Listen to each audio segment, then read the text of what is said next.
სარკინიგზო და საზღვაო გადაზიდვები გაძვირდა, გადამზიდავი და ლოგისტიკური კომპანიების შეფასებით მიზეზი წლის ბოლო კვარტალში ტვირთბრუნვაზე გაზრდილი მოთხოვნა. რაც ყოველწლიური ტენდენციაა ბიზნეს სექტორში მიმდინარე წლის შედეგებზე და მომავალზე საუბრობენ და ვარაუდობენ, რომ საქართველოს ტვირთბრუნვის მაჩვენებლებში ზრდა 2026 წელსაც შეინარჩუნებს. რა სტატისტიკური მაჩვენებლებია სარკინიგზო და საზღვაო გადაზიდვების კუთხით და როგორია ტარიფები? თემაზე მარი მელიქიშვილი გვერდება ბიზნეს პარტნიორის ეთერში.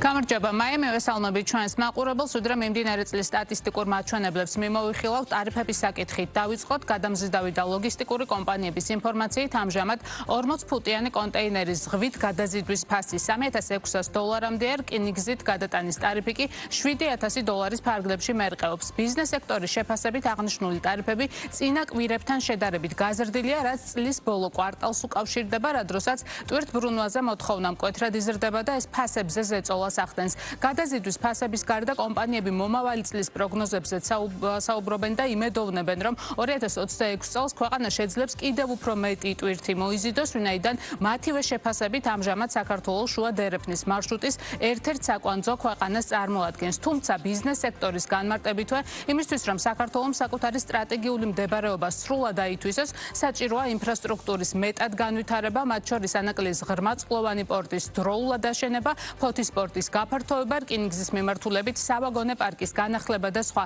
სხვა შემთხვევაში კომპანიებში ფიქრობენ, რომ საქართველოს გრძელვადიან პერიოდში ვერ შეძლებს მაღალი ტვირთბრუნვის შენარჩუნებას. ამ ჭრილში ისინი ზანგეზურის დერეფანზეც ამახვილებენ ყურადღებას და აღნიშნავენ, რომ სულ მცირე 3-4 წელი ეს მარშრუტი სრულად ვერ ამოქმედდება, ამიტომ საქართველოს კვლავაც აქვს დრო, რომ თავისი ინფრასტრუქტურა განავითაროს.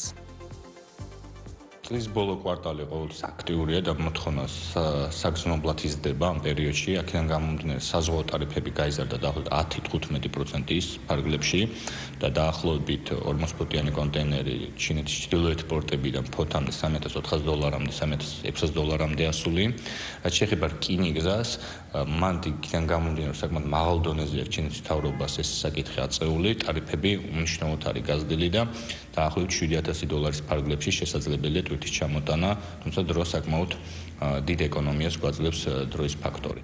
რაც შეეხება მომავალი წლის გეგმებს, რა თქმა უნდა, ვითარდება მთლიანად რეგიონი. სატრანზიტო პოტენციალის გამოყენებისთვის საჭიროა, რომ ძალიან დიდი ჩქარი ნაბიჯებით მოხდეს ინფრასტრუქტურის გაუმჯობესება, რომ აუწყოთ ფეხი იმ მოთხოვნას, რაც რეალურად არის. და გამოვიყენოთ კიდევ ერთხელ გამეორდები, ბევრჯერ მithქვამს სხვადასხვა ინტერვიუებშიც, რომ გვაქვს ახლა ეს შანსი, რამაც ამ სამწუხაროას თქვა უკრაინის ომმა ჩვენთვის შეიძლება ითქვას დადებით პრიზმაში, რაც არის ეს, რომ შანსი მოგვეცა, რომ ჩვენი კორიდორი უფრო აქტუალური გახდა და საინტერესო გახდა ჩრდილოეთ კორიდორთან მიმართებაში ამ სანქციების გამო. და ეს შანსი უნდა გამოვიყენოთ და არ უნდა დავკარგოთ. თუმცა იმისთვის, რომ ეს შანსი გამოვიყენოთ ბოლომდე, პოტენციალი რომ ავითვისოთ და კლიენტი მივიჩვიოთ, რაც მთავარი არის. ეხლა შეიძლება ტვირთს ატარებენ საქართველოს მასშტაბით, ანუ საქართველოს გავლით, კორიდორის გავლით ზოგადად, მაგრამ ეს უფრო არის ასე ვთქვათ, იძულებითი გატარება ტვირთების, იმიტომ რომ სხვა გამოსავალი არ არის ასე ვთქვათ.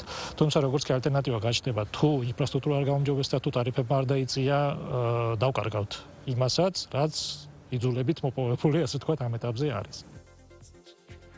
რაც შეეხება მიმდინარე წლის შედეგებს, კომპანიების ნაწილის ინფორმაციით, ტვირთბრუნვაში წინა წლის მაჩვენებლები გაიუმჯობესეს, რამაც შესაძლებლობა მისცა მათ, რომ დამატებითი ინვესტიციები განეხორციელებინათ, რიგმა კომპანიებმა გახსნეს ახალი ლოგისტიკური საწყობები, ასევე ოფისები რეგიონის ქვეყნებში. ბოლო ოფიციალური სტატისტიკური მაჩვენებლები კი, როგორც სარკინიგზო, ისე საზღვაო ტვირთბრუნვის მიმართულებით ასეთია. 2025 წლის მესამე კვარტალში გასული წლის შესაბამის პერიოდთან შედარებით, საქართველოს რკინიგზით გადატანილია 1,4%-ით ნაკლები სულ 3,5 მილიონი ტონა ტვირთი. საქართველოს ნავსადგურებმა და ტერმინალებმა კი 4 მილიონ ტონაზე მეტი ტვირთი გადაამუშავეს, რაც გაზრდილი მონაცემია. წელი საკმაოდ წარმატებული იყო ჩვენთვის, წინა წელთან შედარებით ბევრად უკეთესი იყო. საპროექტო ტვირთების მიმართულებით ჰქონდა ზრდა, საკმაოდ რთული პროექტები ჰქონდა ყაზახეთის მიმართულებით, საქართველოს გავლით. საზღვაო მიმართულებითაც ზრდა არის, სარკინიგზო ტვირთებიც ჰქონდა. გეგმები საკმაოდ დიდი გვაქვს დასახული, ანუ ჯგუფის ჭრილში, როგორც იცით, ჩვენ არა ვართ მხოლოდ ქართული კომპანია უკვე, ანუ ვთქვათ, ქართული კომპანია ვართ, მაგრამ აღარა ვართ ადგილობრივი, ვართ პირველი ქართული კომპანია, რომელიც გახდა საერთაშორისო თავის ფილიალებით სოფლიოს რა ქვეყანაში. წელს ყაზახეთის ოფისი გაიხსნა ჩვენი საკმაოდ წარმატებულად, მომავალ წელს უზბეკეთი გაიხსნება. წელი საკმაოდ კარგი გვაქვს 2025. საკმაოდ დიდი ინვესტიციები მოვიზიდეთ ქართული ფინანსური ინსტიტუტებიდან. დავხსენთ ახალი საწყობი A-კლასის 13000 კვადრატული მეტრის თბილისის შემოვლით გზაზე გესთან. მიმდინარე გვაქვს უკვე 2 ახალი საწყობის მშენებლობა და ფოთში ასევე. გავხსენთ ფილიალი სომხეთში და თბილისის ოფისში საკმაოდ გავიზარდეთ.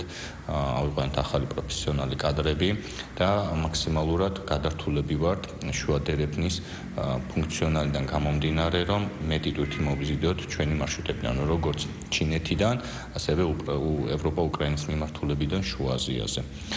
გარდა ამისა, ცალსახად საინტერესო ხდება საქართველოსთან ექსპორტის და განსაკუთრებით ევროპის მიმართულებით.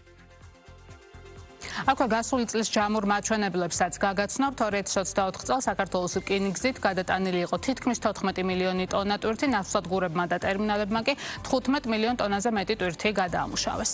მადლობა, მარი მელიქიშვილი საუბრობდა ბიზნეს პარტნიორის პირდაპირ ეთერში.